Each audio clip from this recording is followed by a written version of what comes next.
what is going to be said about you at your funeral service? Think about it. When you have lived your life, what are other people going to say should go on your headstone? Here lies a man that made a lot of money, but wishes he could have loved his family better. Does that sound like a good life? No. How about, here lies a man that loved well and gave of himself in every situation? How about this one? Here lies a woman who had a great fitness page on Instagram with 1 million followers. That's not impressive. How about, here lies a loving woman of God who served her family and cared for those in need? You know, we're all living a story right now. We're all living a story, and it's all based around what we believe. And now, today I want to tell you there's 2 things that we can center our life around. The first one is selfishness. Selfishness. And that's basically giving into culture, saying it's all about me. I've got to make something of myself. I have to be self-important, and I have to prove myself. Now, the second way we can live is selflessness. You see the difference there? One is you're trying to take your life. You're trying to take it by the reins and force it to happen. Whereas the other one is you're just allowing God to move through you. You know, all of us want to live a beautiful story, but we can only get this by following Jesus's principles. What is the principle that Jesus lived off of, you might ask? Well, I'm glad you asked. It's in Matthew 20:28. It says, "The Son of Man did not come to be served, but to serve." Did you know that Jesus came on a mission to serve? When you walk into a room, it's funny, there's one of 2 ways that you walk into a room. The first way is you walk into a room and you wonder, what do people think of me? How do they think that I look? Am I going to impress them when I come in? And the second way is, who needs my help? When you walk into a room and you go in with that mentality, it means that you're already confident in who God made you and you're living a selfless life. Now, who is more fun to be around? Someone who's always trying to up themselves or try to speak well of themselves, or someone who wants to serve? I would say it's the second. I love the quote that says, "You make a living based off what you get, but you make a life based on what you give away." Wouldn't that be amazing to have a life like that? Not just to receive and receive and receive, but to give. So my question to you today is, are you so busy and focused on making a living that you haven't truly lived? Have you been so focused on trying to be important, trying to be wealthy, trying to get everything for yourself that you haven't truly lived a beautiful life? You know, I had a friend pass away this week. He was a man that our church actually called the pastor of disaster. Now, it's kind of it's not like everything flew on the walls when he walked in the room. He would actually be the first person to respond to a crisis. Our church would actually send him out to a crisis location, whether it was Hurricane Katrina or there was like some sort of earthquake or whatever was going on around the world. Our church would send him out first, and he would prepare the place for other missionaries to come in and help and just serve people's needs. You know, I was in Kenya one time and I got to spend some time with this man. His name was Steve Rutenbar. And I remember one night he said, we have to stay up till 2 a.m. because we're actually going to go to the local trash pile, because that's where all of the orphan kids gather around, and we're going to try to pull some of them out and find them homes. And so we literally stayed up all night watching movies just so we would be awake enough to go to the trash pile at like 2:30 or 3 a.m. And we went there, and there's a bunch of street kids, and what they do is they sniff glue because they don't have anything to eat and they don't have family and they're depressed, and the only way that they can forget about their hunger and forget about their bad situation is to sniff glue. They just do drugs and they try to find the cheapest glue they can find. Now, Steve spent his life basically helping kids all around the world. In fact, I remember a story of when he went to Kenya and he found a little girl that was orphaned and he adopted her as his own. And now today she's, I think, about 25 or 26 years old, and she's doing really well. Now, Steve had this famous saying. He always said this. He said, we're not here to solve, we're here to serve. We're not here to solve, we're here to serve. And that's the message that I have for you today. A beautiful life like Steve's is marked by service, not selfishness. You know, it's crazy to think that we need to live this life that God has for us, the one that makes a beautiful story, and not get drawn in by the counterfeit one that culture tries to sell us. You know, when you go on Instagram, what are they promoting on there? It's like, you know, people are flaunting all their cars, and look at the yacht that I'm on, look at the famous people that I'm with. But if we're not careful, we can get sucked into that and we can miss the beautiful life that we want to have. So there's 3 lies that today's culture believes that if you practice them will keep you from living a beautiful story. So I want to talk about those quickly, and then after, we're going to talk about ways to be more selfless, how to serve people on a day-to-day basis. So lie number 1 is the more money and fame I have, the more important I will be. You know, we think that the more we store, the more important we're going to be. I have X amount of cars. I have X amount of houses. I have X amount of girlfriends. It's like we think that that's going to make us more important, but that's completely false. In fact, the most important person in God's kingdom is the servant. This is what Mark 9:35 says. It says, sitting down to teach, he, Jesus, called the 12 disciples and said to them, if anyone wants to be first, now this is Jesus speaking, he must be the last of all in importance and a servant of all. Did you get that? You don't find importance by the things that you own. You find it in your serve. You know, in tennis, the most important shot that you have is called a serve. It starts the point. It gets everything ready. And in the same way, in our lives, we have to work on our serve. We have to be able to serve other people. You know, it doesn't take any courage to be served, but it takes someone who knows who they are to look past themselves to serve others. And there's something so beautiful about a person who is serving others. You know, they make you feel important. You just want to be with them. And you know what? They make you feel loved and important. Do you see how service actually makes you important? It makes other people important. And here's what I want to share with you today. If you're a Christian right now and you want to share Jesus with other people, one of the greatest ways that you can do that isn't through your words, but through your actions. That's the power of serving. When you serve someone else, you are showing them their value, which reflects their value in Jesus. Did you hear that? When you serve someone else, you're saying, you're important to me.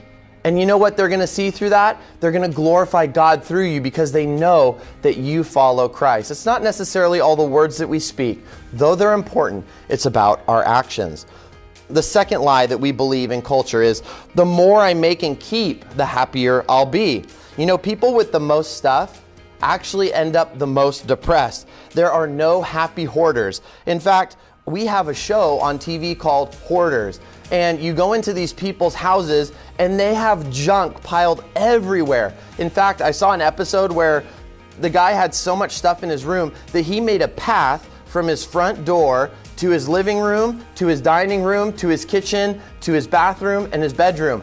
And there were boxes on both sides. You know what the problem is with hoarding in our lives, or thinking that those things make us important, or that they're going to take care of us or make us happy? They totally don't. Like I said, there's no happy hoarders. In fact, the truth is that giving brings lasting joy and happiness. It doesn't matter how much stuff you receive, it's not going to make you happy. I've received plenty of stuff in my life. I've had successful businesses, I've made it to the top, but I can promise you and I can tell you that that doesn't mean anything. Some of the most successful people are also the most depressed people. So giving brings lasting joy and happiness. That's why Acts 20:35 says this: it is more blessed and brings greater joy to give than receive. It brings greater joy, my friend, to give than to receive. You might be so focused on receiving that you forget to give. And when you do that, you're throwing away the opportunity to have joy. You're throwing away the beautiful life that God has given you. The third lie that we can believe in culture is the more I hold on to, the more at peace I will be. Or another way to say that is the more refreshed I'm going to be. It's like if I have someone who comes and gives me a massage and someone else who feeds me, I'm going to be at peace. Well, I want to tell you something today. We make the mistake of confusing comfort and peace. Did you know that there's a difference between comfort and peace? Not everyone who's comfortable is at peace, and not everyone who has true peace is comfortable. Have you ever experienced that in your life where you felt God call you somewhere and you had complete peace, that that's what you were supposed to do, but it was difficult? This is what God says in Proverbs 11:25. He says, a generous person, listen to that, a person who gives, who serves, will prosper. Whoever refreshes others will themselves be refreshed. One of the things that I always tried to do before I came to Christ was I tried to refresh myself. And then I realized that I can't do that. In fact, the only way that you refresh yourself is to refresh others. Basically, what God is saying here is, if you will go and take care of the needs of others, I will take care of your needs. That's why God says, seek first the kingdom and his righteousness, and all these things will be added. Have you ever heard that verse in Matthew 6? It says, seek first the kingdom and his righteousness, everything will be added. What we try to do is we try to add everything to our life and then receive the righteousness. It doesn't work that way, my friend. You have to give in order to get back. The Bible says, whatever you sow, you reap. If you sow joy into someone else's life, you're going to receive that from Christ. In fact, the Bible even says that those who lend to the poor glorify God, and God will take care of them. So if you take care of the poor, God will take care of you. And those are the kinds of people that we want to be. Do you remember the story of the talents in Matthew 25, where the 3 guys had a master and he said, hey, take care of my possessions. He gave one guy 5 talents, he gave one guy 2 talents, and he gave the third guy 1 talent. What happened to the guy that held on to what he had instead of giving it away, instead of serving, instead of blessing his master? It was taken away from him. Isn't that crazy? We think that if we hold on tight to what we have, that it's going to somehow grow, that we're going to somehow be blessed. But the truth is it's the exact opposite. Remember the time where the Israelites were wandering and they tried to grab more manna than they were supposed to, and it disintegrated in their hands? That's what happens to us when we try to live life on our own terms. And you're going to miss the beautiful life that God has for you. If you just try to hold on to your own stuff, if you try to accrue a lot of wealth, if you just focus on yourself, that is not what real life is all about. In fact, my buddy Jordan today that you're going to hear from and we traveled all over the world. And we made videos to reach people for Christ. And some of you might have tuned in today because you saw one of these videos. And I can tell you, there were some times where we were on the road and we weren't comfortable at all. I know there were times where there were plane delays. There were times where we felt sick. There were times where we said, like, what are we even doing? But we were focused on giving to other people. We wanted other people to know Jesus. And you know what? We have been so blessed because of that. Those were some of the best times that we had in our life. We were traveling around, having so much fun. And God blessed us not only with material things, because those things really kind of don't matter. It's like, you have material stuff and keep you comfortable and keep you fed, but in the grand scheme of things, we got God's joy back. We got God's love back. He has blessed this ministry. We're able to walk in the fullness of God, and we have an amazing life because we've seen God come through and be so faithful. And you know what? I want that for you today. So the guy who held on to his talent, it got taken away from him. And that's what happens with us. Our joy gets taken away. You know, we're not here to hold on to stuff we can't take with us. Remember, there's no hearse that has a little cable on the back with a storage shed that goes to heaven with you. We're here to use our talents and abilities to bless and serve others. So today you may be thinking, you might listen to this and say, you know what? That totally makes sense. I'm not here to take, I'm here to give. I'm not here to have people serve me, I'm here to serve others. I want to be like Jesus. But you don't know how to do that. You're thinking, but how do I start? Where do I go? I'm going to give you 3 ideas on how to start living a more selfless, beautiful story. So what we're going to do is we're going to start with a big idea, and then we're going to go to a medium idea, and then one that you can implement day by day. So the first way that you can start to do this is write out the radical version of your story. Write out the radical version of your story. Just take 10 minutes. Get away to a private room and dare to dream about what you could give away and how you can make a difference in the life of others. And remember, when you're trying to do this, this is not for yourself. This is not for recognition, but truly from the heart. What can you do with what you have? Think about it. Get excited. Say, God, you've given me all these talents and these abilities. What could I make with what I've been given? What can I use in my hands to make a difference, an eternal difference, these mortal hands to make an eternal difference in Christ? Take 20 seconds of courage and put words to paper. And then guess what? Live that story out. That's going to be a story that you want to live. Get courageous. There's something in your heart that you know that you want to do. You know that you want to do it. And it bugs you and it bothers you. And it's the thing that you talk yourself out of every time. You say, if I really go all in, people are going to think I'm crazy. If I really follow that path, I don't know how God's going to provide for me. Do that. That's what we've done, and that's what I'm asking you to do. Live that courageous story, because when you do, you're going to feel God's presence. You're going to feel joy in your life. And guess what? You're going to serve others. The second way that you can do this is to take 5 minutes and think of one person. Just think of one person and imagine all of the needs that they have. So here's what you do. Maybe you have a friend named Robbie, okay? And Robbie, he's one of your good friends, but you're thinking, how can I be more selfless? What I want you to do is plan 5 minutes to just sit down and write out some of the things about Robbie that he likes. Write some things about Robbie that maybe he needs in his life, and put yourself in his shoes and say, if I were Robbie, what would I want to happen in my life? And once you figure that out, do one of those things and go for it. You're going to start to see that as you are more selfless, you're going to be filled with more joy. And this kind of helps to get the ball rolling. Now, the easiest way that you could do this every morning is to do what Benjamin Franklin did when he woke up every morning. Do you know what that is? Every morning, Benjamin Franklin asked himself the question, what good can I do today?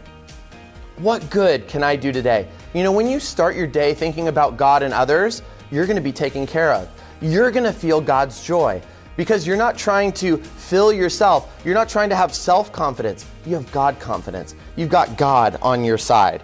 So today, right now, you could potentially be at a huge turning point in your life. You might be, you know what? It's so crazy. I had a girl message me many years back. I'm just thinking about it now. And she said, you know what? I'm just at the point where I'm either going to live for God or I'm going to live for myself. And I want you to pray for me, because I know in the next week or two, I'm going to make that decision. And I was thinking to myself, I'm like, oh God, please choose to serve God. I know what it's like to serve yourself, and it's a dead end. And I didn't want my friend to go on a dead end. But she said, I'm just going to make this decision this week, whether I'm going to serve myself or whether I'm going to serve God for the rest of my life. And you know what? She decided to serve herself for the rest of her life. Isn't that sad? And now her life is a mess. It's a huge mess. Why? Because she decided to focus on herself and not focus on God and others. I love this saying called JOY, or this acronym JOY. It says, Jesus, others, you. When you focus on Jesus and others first, you will have joy. I want you to have that kind of life. I don't want you to be like my friend that turned away from God, that said, you know what, I'm going to try to make myself happy. Guess what? She's still searching for happiness today. So maybe today you're at that crossing point that she was at. Maybe you're at that place where you're saying, I'm just going to serve myself. I'm going to turn away from God, or I'm going to turn to God and turn away from myself. Today, you might be there, and I want to tell you that today might be the most important day of your life. Today, you could make that decision to say, I'm going to go all in. I'm going to do it for real. I'm not going to be selfless because it gives me gain, or because people are going to like me more, or I'm going to get recognition or an award. You're going to do it because you love Jesus Christ. That's the only reason why we do what we do. We love Jesus Christ. He deserves everything that we have. We want everyone to know Jesus Christ because of the good things that He's done. So my friend, I want to ask you this question. Are you going to embrace the beautiful story that God has lined up for you? Or are you going to let selfishness steal it away? Choose today a life marked by selflessness, not by selfishness.